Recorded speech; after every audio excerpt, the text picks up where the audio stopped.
Good morning, good afternoon, whenever you're watching this. Make sure to leave a comment below if you like this study. If you are not on my Facebook, then we can connect on there if you have just things you want to talk about, or maybe you have questions. I mean, if you think everything I'm saying is a farce, then don't bother. I'm kidding. Let's talk about it. Let's, if this is some heavy stuff. I hate when my glasses are in the ring light, but I definitely need extra light up here. I'll try and do that. Bothers me when I can see my ring light in there. All right, so I'm going to start with prayer. I did some prayer this morning, and he kind of gave me what he wanted me to do this morning, which, the scriptures tell us, ask and you shall receive. If there is something that you are not understanding in your reading, then it's very easy to go to other people and be like, well, what do they say this means, right? What are and then just taking that. I don't want you to do that with anything. This is really bothering me. Anything that I'm saying, I want you to study it, and I want you to ask God to reveal to you, if there's error in anything that I say. There are sometimes I'll go back and listen and I kind of misquote a couple of things.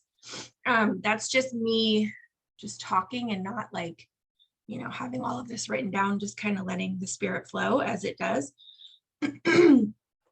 But the best way to learn this stuff is by, I don't want to say experience, but it really is by experience. There's two ways of learning things. You learn it yourself, and then you teach it, and then also experiencing it. Normally, I try not to teach on things that I haven't already experienced. This is what solidifies it for me. I usually have the experience first, and then I'm able to actually teach it, because not only do I understand it logically, but I have experienced it in my life to be true, right? Which is really what this entire study is about. Tasha, are you muted? Okay, let me fix this. There we go. Okay, so I haven't started yet. I'm getting ready to pray, and then we're going to go ahead and get started in the scriptures. What I was just talking about is how, actually, you can just go back and watch it. I don't want to repeat it. You can go back and watch it if you want to know. All right, so I'm going to go ahead and pray, and then we're going to dive into this. And he's got me going from 26 to 30. And then I guess we're going to finish this out. I'm assuming next week. Next week is a little, yeah, we'll see. We'll see how it goes. All right, so we're going to go ahead and say prayer. Father God, I just pray that all flesh is silent. As all flesh is silent. This is written in your scriptures, and when you have given me this passage to know, it is something that I have used every time before I'm getting ready to speak. Every time I'm getting ready to hear someone else speak, I want to hear the divine through them, and I pray that you are here today to speak through me. I pray that whatever it is that I say is what they need to hear, what I need to hear, and that I add nothing else to it. Only what you've shared with me do I share with them.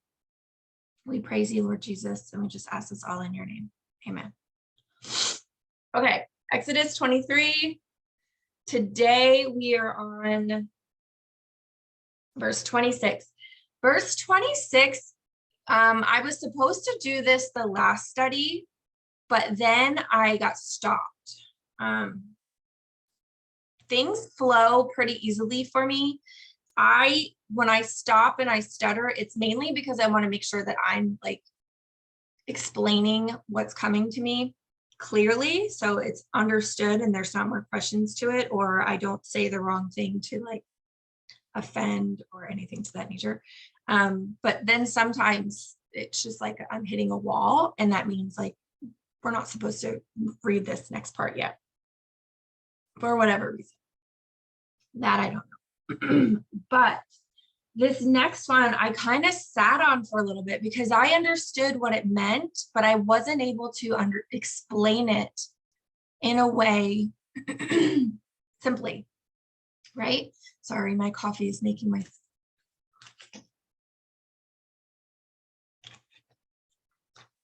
I wasn't able to explain it simply. And Albert Einstein says that if you can't explain something simply, then you don't understand it, right? So I had to wait on that for a little while.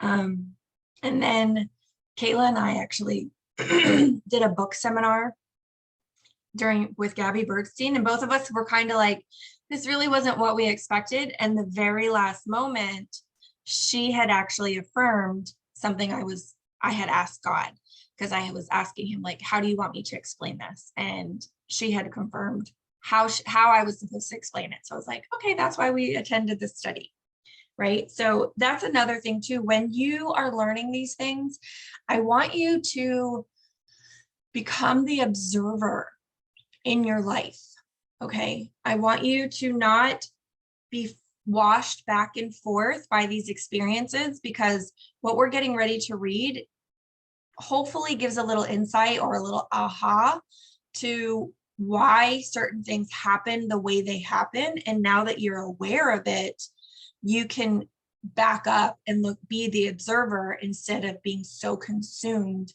by the chaos that can and will happen. All right, so let's jump into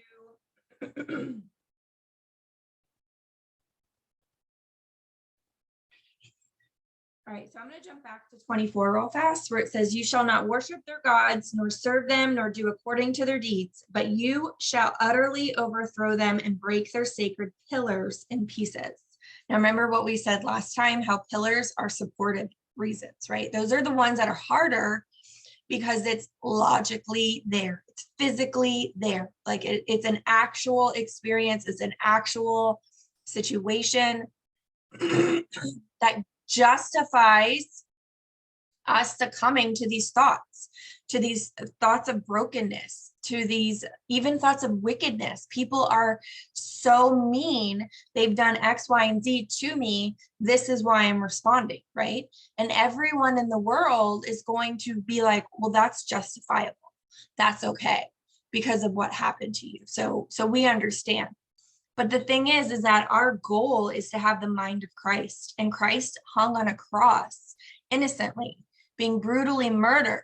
And he didn't ask the Lord to justify him. Instead, he said, please, Father, forgive them, for they do not know what they are doing, right? And ultimately, if we are to have the mind of Christ, obviously we don't want to hang on a cross and be brutally murdered, but there are going to be times when factual things are going to happen to us, and we have to decide, am I going to worship this spirit, this thought that is lowering my vibration, that is causing, you know, all of these other things to happen in my life, but man, it feels good. It feels righteous to be angry. It feels righteous to be bitter.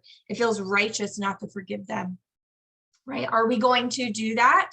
Or are we going to take the things that we're learning today and be like, I see that you're there. I'm going to let God handle you, and I'm going to come over here, because you are no longer going to allow, because you're not going to allow this control that they continually have over you, your mind, your body, and your soul, and ultimately your family, right? Because however you're feeling up here usually comes out here, right? So if you're feeling good and you're happy and things are going great, your words are going to be seasoned with, you know, honey and milk, and they're just going to be sweet, right?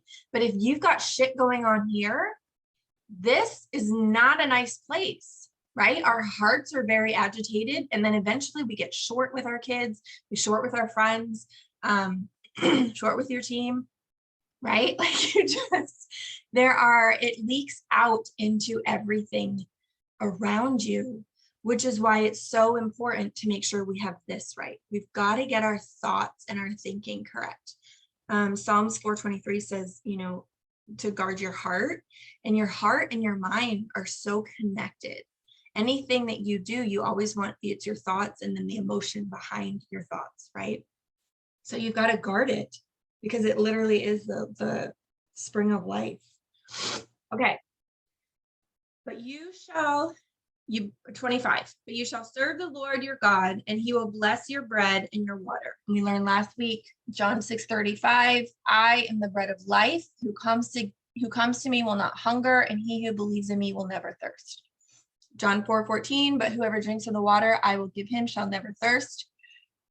Your bread is the food that you're eating, right? The words that you're consuming. He's going to bless your words. He's going to bless your spirit. He's going to bless the things that give you life. Okay. And I will remove sickness from your midst. So here is something, again, I want to like reiterate, because this very next line is almost impossible unless you are in control of your thoughts. It's almost impossible to read this and not think physical birth, right? So it says, I'm going to remove sickness from your midst. And people are probably thinking, okay, but I still got cancer. I still got sickness. Like, we're talking about our mind right now. So you have to remember that. You have to stay within the context of what we're teaching here. We are teaching about your thoughts and the sickness in your thoughts, right? So again, if we are going back to verse 23, all of these spirits, and if you wrote it down, then you should be able to, like the Canaanites, the addictions, Jebusites, oppressed, powerless, weighed down, stuff like that. So that's the sickness that he's going to remove from us so we can have our mind, promised land, right? Okay, so verse 26, there should be no one miscarrying or barren in your land.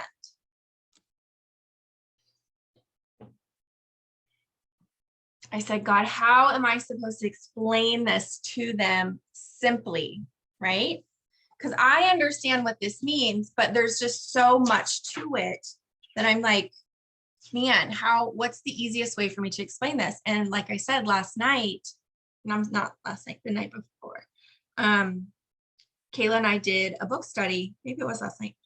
And verse 26 is no life-giving thoughts. Your thoughts are not rooted in, okay, so life-giving thoughts. So think about that. So if you are barren, that means you are not producing life, right? So you have people, I know you do because I do as well, that when you are in contact with them, there is nothing fruitful in the things that they say, the belief systems that they have, whether it be about themselves, whether it be about the world, whether it be about like the victimness of who they are and like everything that comes to them, right? So they are barren thoughts in their mind. There's no life in the things that they say. There's no life producing in their mind. They are constantly complaining. They are constantly negative. They are always talking about dark, like just bad things, right? And they may not even realize they're doing it because it's so natural to them.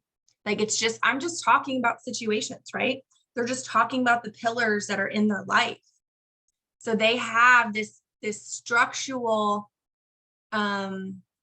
dependence on these barren thoughts that are always in their mind, right? When you talk to them, I don't know if like this is something that you've experienced, but for me, like I have to pull away from people like that because it literally is like a vortex for my energy. Because I'm like, I'm not going to participate in this conversation because it really doesn't bring life to either one of us, right? So miscarrying, have you ever okay, so I know I'm talking to you now, Tasha, because I know you and I have talked about this before. I'm going to talk to you directly, but you and I both have had manic seasons, right? Where we're just like high as a kite, like we're just feeling really good, like all the synchronicities are coming our way, we're like so aware and things are really great, right? And we're like, oh my gosh, I'm gonna do this. Like we just like get this, we're about to birth this idea of something that's so amazing, and then nothing ever comes into fruition because we get that depressive state comes swinging back around and we're like, oh, I missed you. You're so sweet. I love you so much. Right? So we miscarry what was just about to be birthed. Does it make sense? I see you're like, okay. So this is what he's trying to say, because again, we're staying within our mind, right? So when you read certain things, try to stay within the context of what the Spirit is telling you, even when it's very unnatural, right? Because it's like, oh, that's not how I normally would read this, which is good, because we have to read things progressively and not just keep reading it the same with the same dead letter, right? So what did I write here? Your thoughts are not rooted to provide life. You go back to your old ways. So there are going to be times where we have highs and lows, right? Now, I don't want you to think like, oh, I'm still miscarrying my thoughts. Like maybe I'm not forgiven or any of that. That's all bullshit. Because if you go to the next sentence, or if you go to the next one, verse 30, again, I'm going to go back to this a million times because this is the most important text that I want all of us to continually remember, even when we're done with this. And it says, I will drive them out before you little by little until you become fruitful and take possession of the land. God knows we are not capable of instant transformation, not living in this 3D world. It's just not going to happen. Okay. I have been on a healing journey. I'll say for the last 2 years, but the reality is I started my healing journey in 2010.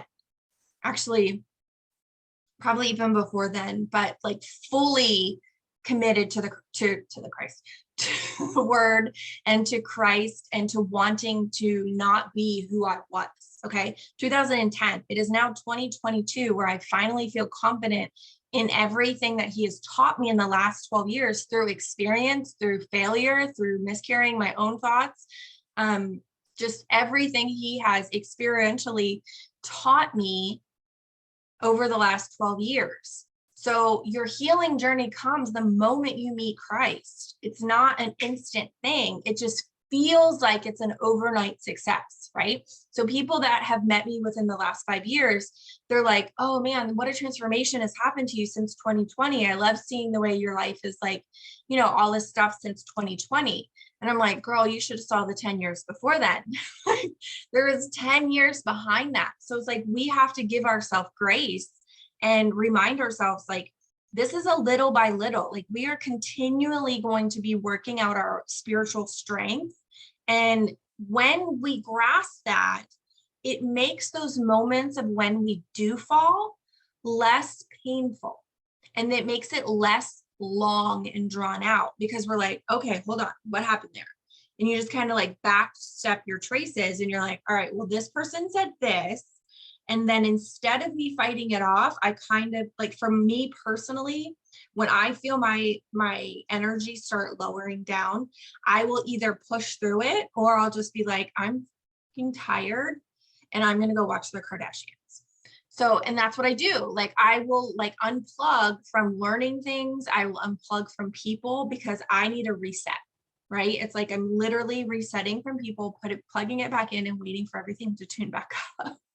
I would rather remove myself from a situation than say something that I don't mean when I'm at my highest self, if that makes sense, right? Like maybe I mean it now because I'm so cranky, but when I'm at my highest self, I definitely don't believe how I'm feeling. So I'm going to remove myself from anything that could cause me to speak non-life-giving words, right? Make sense?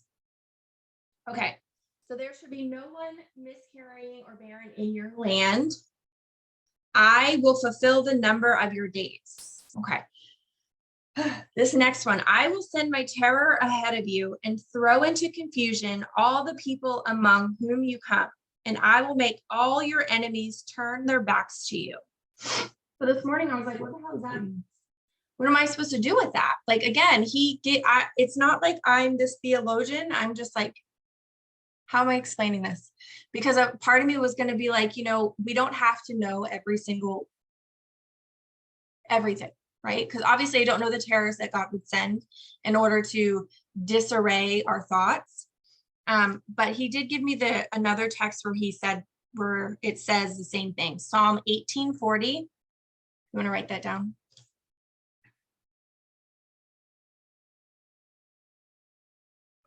It says, you have also made my enemies turn their backs to me, and I destroyed those who hated me. So it goes very much with what this text is saying. So I'm going to send terror ahead of you, confusion to your enemies, right? And we're thinking our thoughts. Again, we're not thinking actual people. We're thinking our thoughts. And then I'm going to destroy those that hate me, because now you are aware of it. So what causes an enemy? Like if you have someone breaking into your house and you turn on all the lights, they're thrown into a panic, right? Because they thought they were going to be able to destroy your home or steal your stuff, and you weren't there. And now they're frenzied, they're confused, they're scared. So that's basically what God is doing in this study. And then other things that he's going to provide to you as your days go on. Because if you're open to this and you say, God, show me that this is true, then things are going to happen in your life. You're going to see certain messages. You're going to have certain conversations with people where it's going to be like, oh, cool. That's something we just talked about. Just like what happened last night. Like I was given a clear answer through a book seminar, right? Like it had nothing to do with this specifically, but if I'm open to it and my eyes are aware, then you'll start to see these answers. But that's what it says. I will make all your enemies turn their backs to you. I will send hornets ahead of you so that they will drive out the Hivites, the Canaanites, and the Hittites before you. So he only talked about 3, but there's 6 here. So he's saying he's going to send hornets, which are ferociously awful. Okay. Hornets are mean. They're not like bees. They don't provide life. They're mean. They will sting you and they hurt. So he's going to send the worst of the worst to the worst, because the Hittites are when you have that broken and you're fearful, which also everyone is riddled with these things, right? Everyone is riddled with some kind of fear, some kind of brokenness.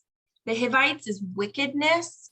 So that can be really an array of things when you think of wickedness, but usually it's like that piece of you where sometimes it just switches on and you're like, whoa, I didn't realize I could be that mean, right? Like I've had that person, that spirit, man. I used to say like, I could be your best friend and your worstest enemy.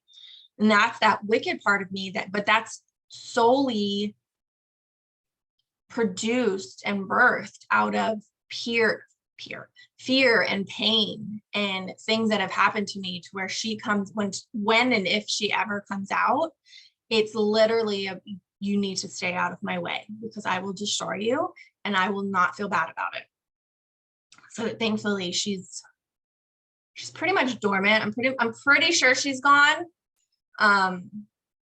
But sometimes when somebody's mean to my mom, it comes out a little bit. So maybe she's not all the way gone. And then Canaanites, which the Canaanite spirit, I feel like is, again, I keep pushing on this, like it keeps having me say like the addictive spirit, but the addictions that are permissible, right? Like we're not talking about these deep, obvious addictions like alcohol and drugs, sex or gambling, but like the permissible addictions, the workaholic, the one who is obsessed with appearances, obsessed with making sure their house is clean because that's where they find their value. Like those are the kinds of addictions that he just keeps pressing on me. The addiction of other people needing to validate you, like that's like an addictive spirit. Like I have to do X, Y, and Z in order for me to feel value, right? We have to be really careful because those are permissible addictions. And those are the ones that can slide underneath there and then root other addictions, right? Because once we allow one thing to go by, then like another one slowly finds its way in, which is why it's continually told to us in Exodus not to worship their gods, don't do their deeds, none of that stuff, because you have to be very careful with the things you allow in your body. Okay. 29. I will not drive them out before you in a single year, that the land may not become desolate and the beasts of the field become too numerous for you. So for this, it reminds me again of the story of the little turtle, right? So when a turtle hatches, we can't just pick it up and bring it to the ocean and try and keep it from that struggle or the dangers of trying to make it from one spot to the other. Because during this hard truck that it has from here to here is where its strength is built up. And God knows that. God knows that in order for us to take possession of our land, right, to enter that promised land and have the mind of Christ and be able to walk out in the mind of Christ, we have to actually go through seasons that suck and that are painful and that hurt, and then turn back to him and be like, oh, okay, next time I'm not going to fall as hard. Next time I'm not going to fall as deep. I'm not going to believe this as long. I'm not going to do the XYZ that makes me fall back into that pit harder. And each time you'll notice you are shortening the belief in what you're feeling that is negative, right? That's causing you to have those miscarrying and barren thoughts. That each time is going to get shorter and shorter. The more knowledge that you give yourself and the more you become the observer of situations, instead of allowing it to continually consume you, the stronger you're going to be. And then again, my favorite verse, I will drive them out before you little by little until you become fruitful. Fruitful means that you are planting truth within your mind. You are nourishing that truth. You are allowing that truth to take root. It has now become who you are. And now you are producing fruit. I am producing fruit by offering this lesson to you guys, right? Because it has taken so much root within me. I believe it to the core of who I am. And now I'm offering it to you, right? So that's not saying you have to become a teacher, but if you start to behave and walk out in the fruits of the Spirit, and you start to behave Christ-like in your relationship and to yourself, those are fruit-bearing moments. If you choose a righteous way over a previous dark way, those are fruitful moments. Those are moments that you can actually look at that have existed, right? It's no longer just within you. They are physically happening now around you. And you are adding fruit to other people's lives. Okay. Yeah, I'm going to jump over to Exodus 33:3 because I think I'm going to close it out on this. I was going to go into the tares, but maybe next time I'll do that. I want you to read on your own Matthew 13:24 through 30, and then 36 through 43. Because that's going to talk about the wheat and the tares. Say those again. Matthew 13:24 through 30, and then 36 through 43.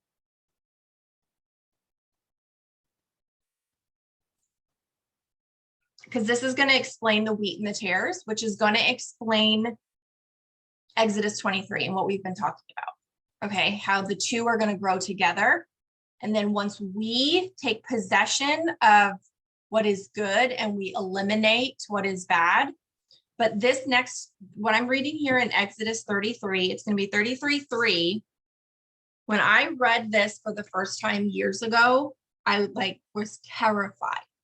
I was absolutely terrified of the Old Testament. I used to call it my spiritual spanking whenever I would get put back into the Old Testament and reading, because I didn't understand.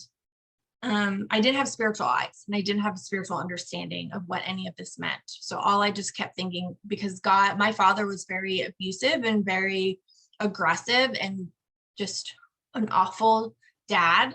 So everything that was being read, like, oh, God's awful too. Like, God's going to destroy me. God's very I need to be terrified, right? There was no love in that. But once I came to know Jesus and I realized who Jesus was, and Jesus is the exact representation of the Father, Jesus is love and forgiving, and he gave his life for us. Then I'm able to read this with spiritual eyes and a spiritual heart, knowing like, that's not what this is saying. Like, it's not saying he's going to torture me. All right. So exit. And okay. How much do you love what this passage is. It's 33:3 is where we're starting. So 333, right? So God is so good to me and my numbers. Okay, so it says, go up to a land flowing with milk and honey, for I will not go up in your midst, because you are an obstinate people, and I might destroy you on the way. So I read that and I was like, what the hell? But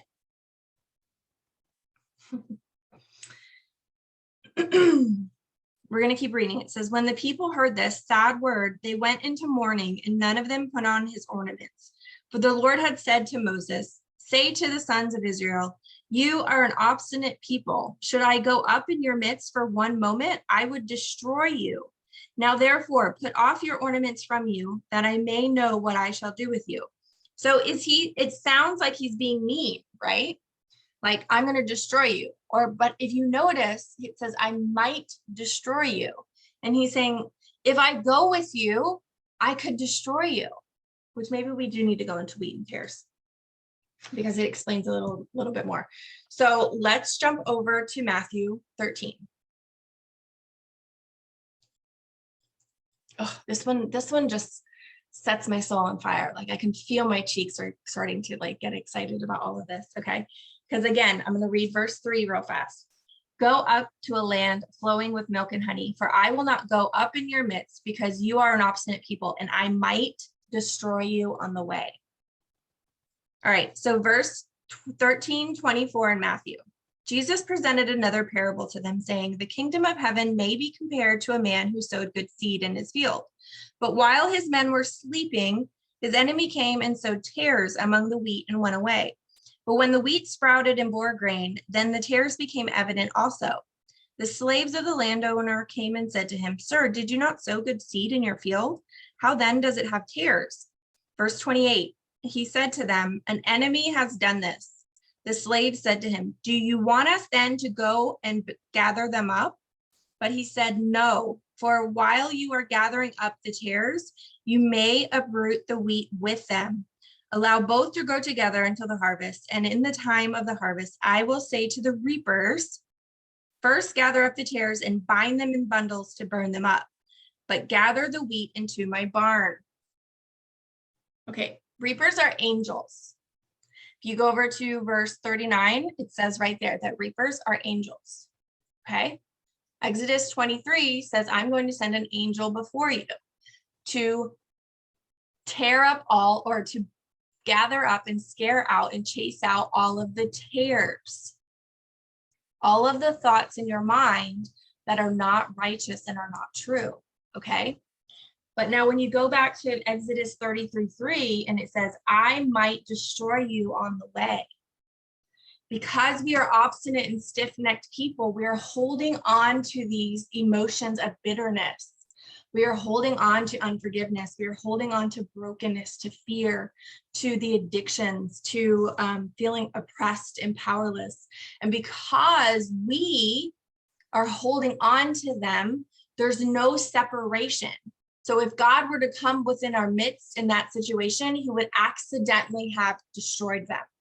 So he's not saying, I'm not coming to you because you're awful and I'm going to destroy you. He's saying, I don't want to destroy you, so I have to keep my presence back. You have to take possession of your land. You've got to tear these tares up. You've got to get rid of them first, so I can have a perfect dwelling place within your mind, within your body, and within your soul. Does that make sense?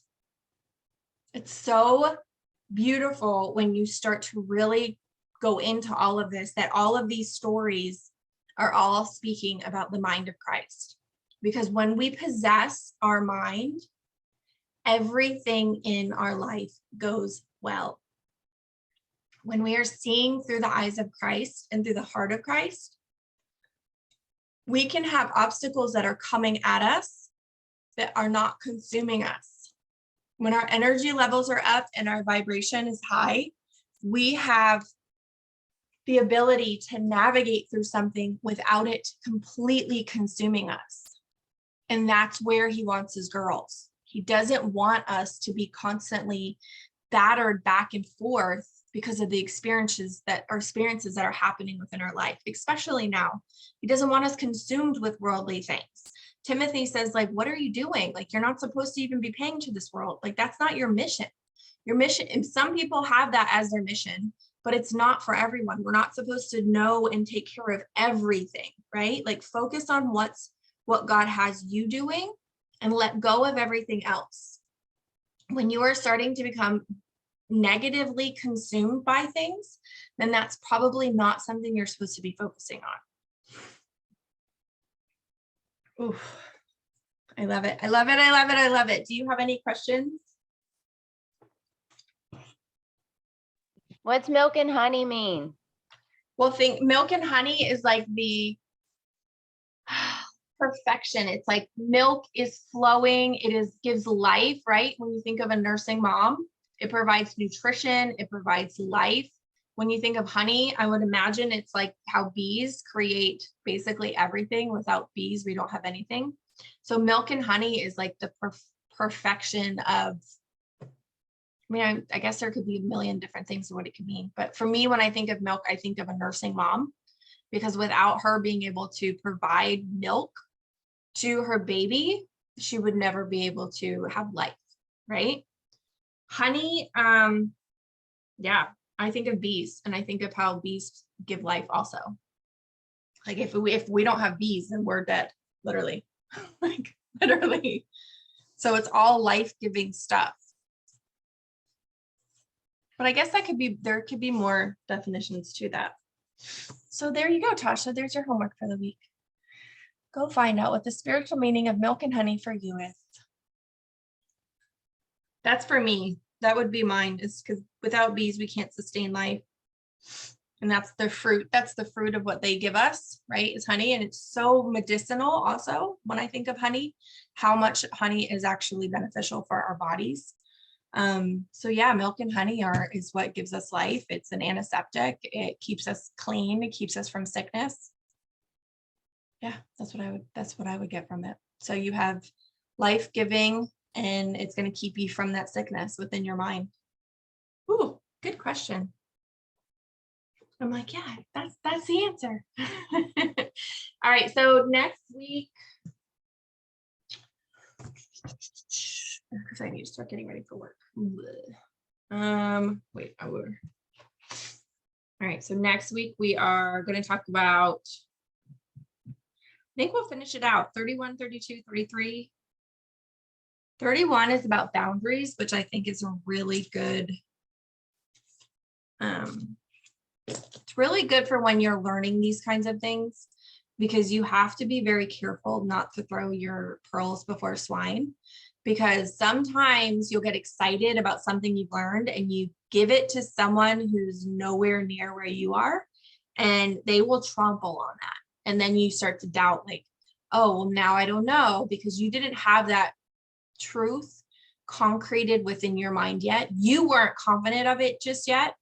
And because somebody came at you with like a different opinion or a different objection, now it made you like question what you are, like, or what you believe, right? So that's why there's certain boundaries, and these 4 boundaries actually all have meanings to them. So it's actually pretty exciting when I read that too. So, okay. I love you. I hope you have a wonderful week. Remember to be the observer of the things that happen in your life, not to be consumed by them. And when we have lessons like this, we have to remember, like it says, I'm going to send a terror to your enemies. Your enemies are in your thoughts. So stuff may happen in your mind that gets you to go totally haywire. And it's not a detriment to you, but it's to show you like, hey, put into action what you just learned. Remember, you're not the victim of what's happening in your mind. You are no longer making covenants with these thoughts. These are thoughts that are just there, and we need to uproot them. We need to get rid of them. We need to not accept them and say, like, let me make you a pretty home. Let me fertilize your life. Like, no, we're not doing that anymore. We don't want shit in our brains to make things grow. We want milk and honey to give us life and to keep us from getting sick. All right. I love you, babe. Thanks for showing up. Bye.